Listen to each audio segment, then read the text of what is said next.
But I can't imagine anything more horrifying. In our jobs, we deal with bad things all the time. This is a different level. In reflection, makes me want to cry. And throwing that 1-year-old child into that pond of water, and that child is left there to die.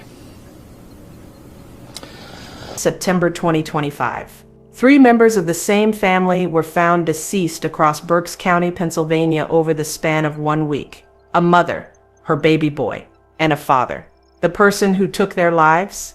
A 61-year-old man with no criminal record who confessed to it all. Right now at 4 o'clock, horrific new details on the death of a Berks County couple and their 1-year-old son. Today, authorities revealed that they were all allegedly murdered by the same man and in the apparent jealous rage. I need you to sit with me on this one. What I'm about to walk you through had seasoned investigators breaking down at press conferences. We talking about 3 lives, 1 family, and a confession that left everybody asking how this even happened. Literally a deadly affair. Geraldina Piguero Manspo, 31, Junior Cabrera Collin, 31, and their baby Jaden, 1-year-old. Then there's the man who took their lives, Jose Luis Rodriguez, 61 years old. And here's what shocked everybody. Near his last listed address on Center Avenue, when Junior confronted him about his involvement with Geraldina. Mr. Rodriguez had no prior criminal history. So something happened. No record, not 1 charge. So how do we get here? It starts with how he knew Geraldina. During an interview with the defendant admitted to having some sort of relationship with Geraldina. We do know that they worked in the same warehouse off of Route 61 as you go north outside of the city, and most likely on Alani Township area also, or I'm not exactly sure which township, but north on 61 there's a number of warehouses, and they work together up there.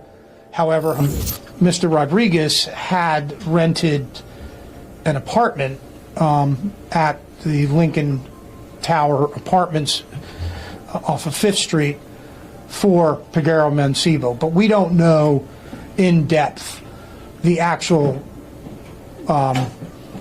extent of this relationship. Hold on, he was paying her rent, giving her money for over a year, and he expected something in return.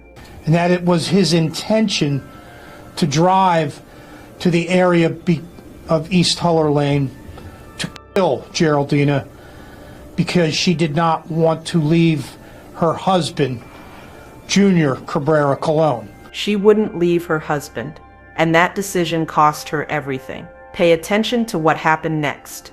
September 12th, 2025, evening time. According to the criminal complaint, Piguero Manspo was seen getting into a white Nissan Quest that was registered to Rodriguez at around 8:30 p.m. on September 12th. She was carrying Jaden in her arms when she got into the back seat. What he did next is what broke everybody working this case. The defendant indicated to detectives that he was infuriated because he said that Geraldina was taking his money, and he admitted that he shot Geraldina in the back of the head in the area of Huller Lane in Alani Township. The defendant then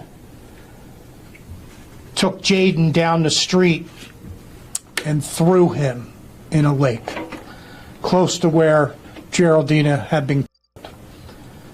The defendant confirmed that Jaden was alive when he threw him face down in the muddy water, and the autopsy revealed that there was mud in his lungs. That baby was breathing, fighting for his life, alone. But I can't imagine anything more horrifying than throwing that 1-year-old child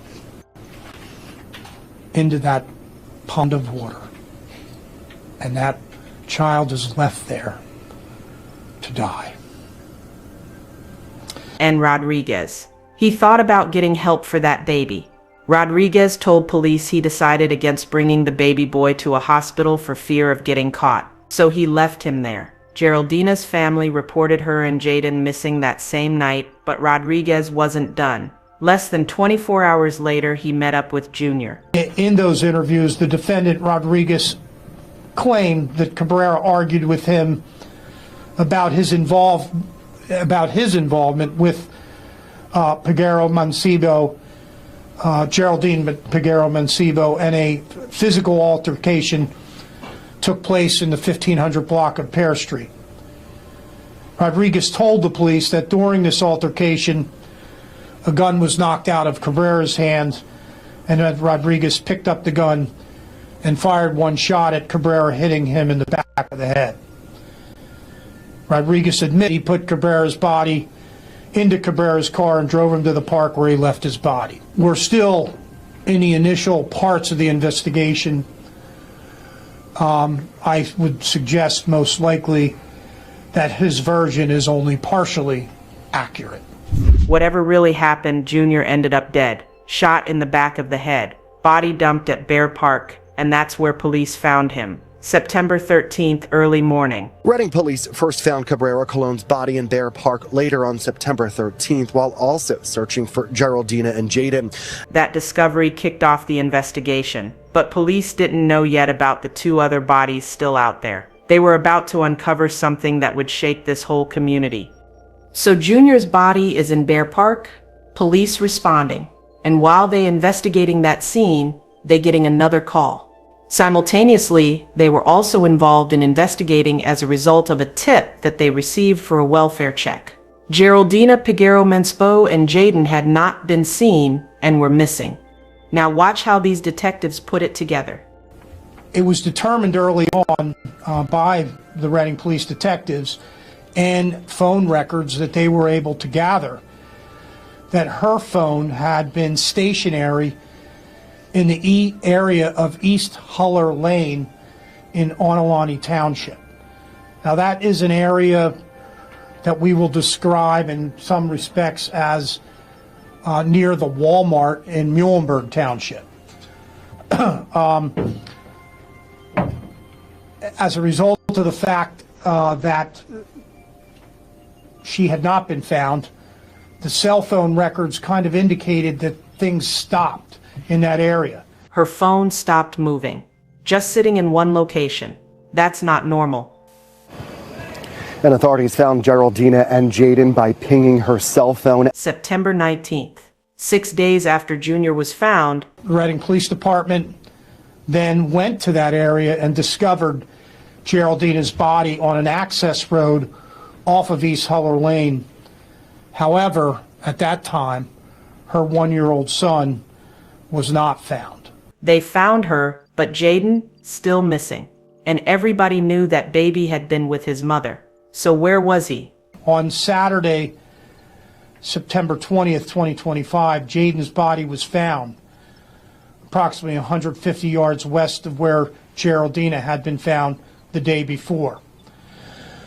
He was partially submerged in thick mud and water in an algae-covered stagnant body of water. It's approximately 10 to 15 feet from the shoreline. They found that baby the next day, and the autopsy confirmed what Rodriguez already told them. The autopsy for Jaden, the one-year-old child, indicated there was no sign of external trauma. Jaden was alive at the time he was submerged into the water, and the autopsy revealed that there was mud in his lungs. The cause of death was determined to be freshwater drowning. Now all three bodies been recovered, a mother, a father, and their baby, and investigators already had someone in their sights. Additional investigation indicated that Geraldina and Jaden had entered a car, which was later determined to be the car of the defendant, Jose Luis Rodriguez. Surveillance footage, cell phone data, it's all pointing to Rodriguez. So detectives bring him in. Rodriguez was interviewed by a Reading police investigator. And here's where Rodriguez starts talking. But he's not telling the truth yet. Watch what happens. Investigators say Rodriguez has since confessed to all 3 murders. But initially, as many times, defendants don't come into the police station and lay it all out. Well, I mean, he gave statements that were inconsistent, and the police followed up those statements and provided and presented video evidence to him, which really led to the police being able to obtain the truth. Because he initially, as many times, defendants don't come into the police station and lay it all out. Video evidence. That's what broke him. As a result of video, a car that was matching the description was then later found in the area of 1500 block of Pear Street. That vehicle was initially towed as a result of a parking violation. Investigators followed up when looking at the vehicle. When they saw blood inside, they saw blood in the front driver, front passenger, and rear driver's seat, and a spent shell casing could also be seen in the middle console. As a result, Reading Police Department obtained a search warrant for that vehicle during this investigation. Blood in 3 different seats, a shell casing right there in the console, and they had surveillance video showing his car at multiple locations. But the police did a thorough job in obtaining video evidence throughout the city of Reading and also from some other locations. And that video evidence is going to be a large part of putting this case together. And I have to commend the Reading Police again. There are a lot of hands on deck here. They collected video evidence from various locations, which were able to lead them to be able to question the defendant. And when the defendant lied, they were able to show him, no, this is your car. And I think it led the defendant to admitting. They had him on camera, multiple spots, multiple times, and every time Rodriguez tried to lie, they showed him the footage. You see what I'm getting at here? He confessed all 3. September 18th. He admits to taking Junior's life. Then after they found Geraldina and Jaden's bodies, he sat down with detectives again. And this time, he showed them everything. The following Monday, or that Monday, Berks County detectives met with the defendant again, and he agreed, and he showed the detectives where he put Geraldina's purse and cell phone, as well as the gun he had used to shoot her. The gun, a 9mm. And listen to this. Detectives have located that black 9mm semi-automatic handgun. That handgun was stolen most likely in June of this year. We have no evidence that he stole that gun. We know that the gun was stolen because the gun was probably stolen while being transported through UPS. Stolen during shipping, and somehow Rodriguez got his hands on it. He led police right to where he hid it. The gun was found underneath the rear porch steps of a home in the 1500 block of Center Avenue. What else y'all need to understand about this case? Rodriguez tried to blame somebody else at first. I don't know that we know exactly who Alex is. Alex was, I think the defendant was trying to blame it on Alex. That's what that Alex was. And Alex, I'm sure if Alex does exist, we'll determine who he was during our ongoing investigation. But, the defendant has made admissions to all 3 homicides. He has admitted what he did. Tried to point fingers at some person named Alex, but when they pressed him with that evidence, he couldn't keep the lie going. The defendant admitted that he did everything by himself and then no one else took part in it. We, at this point, do not believe that anyone else may have been involved, but that's under investigation also. Now I want you to hear how this case affected the people who worked it. Because even the district attorney, a man who's been prosecuting cases for years, couldn't hide what this did to him. Any questions? I can see this is affecting you personally. I mean, how do you process this kind of lack of humanity in a case like this? I don't think you can.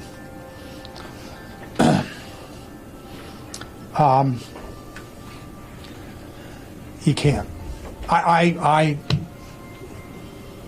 just was shocked. And, you know, unfortunately, in our jobs, we deal with bad things all the time. This is a different level. A different level. That's what he said. And in reflection, it just makes me want to cry. It's horrible. Defenseless 1-year-old. And you're about to hear why this case became personal for everyone involved. Before we go further, I need y'all to understand something about Rodriguez, because this is what made everybody stop and ask questions.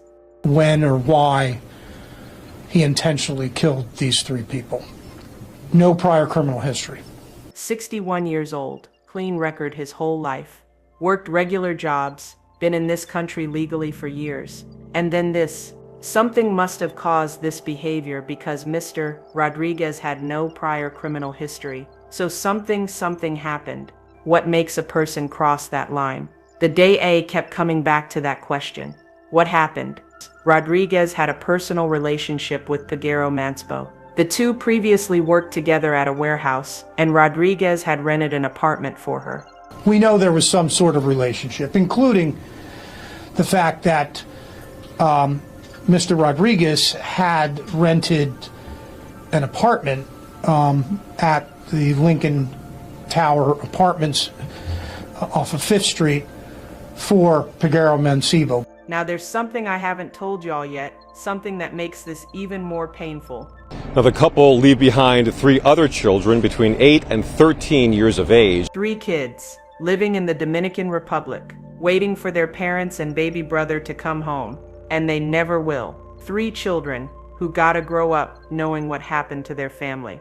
That's the part that don't go away when the cameras stop rolling and the investigation closes.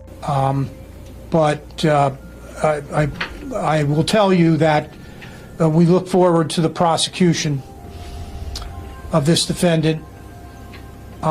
We will be considering filing a notice to seek the death penalty.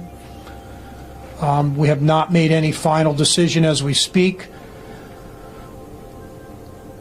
but I can't imagine anything more horrifying than throwing that 1-year-old child into that pond of water. The case is still moving through the system. Death penalty still on the table. But one thing's for sure. DA John Adams and his team building an airtight case. We didn't rush. Once we had this individual in custody, we needed to take our time to develop our case, to develop our investigation into Geraldine and the babies, how they were murdered. So this is very, very tragic case, very tragic. Thank you for coming here today. They did their job, got the evidence, got the confession, got justice in motion. Now it's just a matter of seeing it through to the end. Before I let y'all go, I want to leave y'all with this.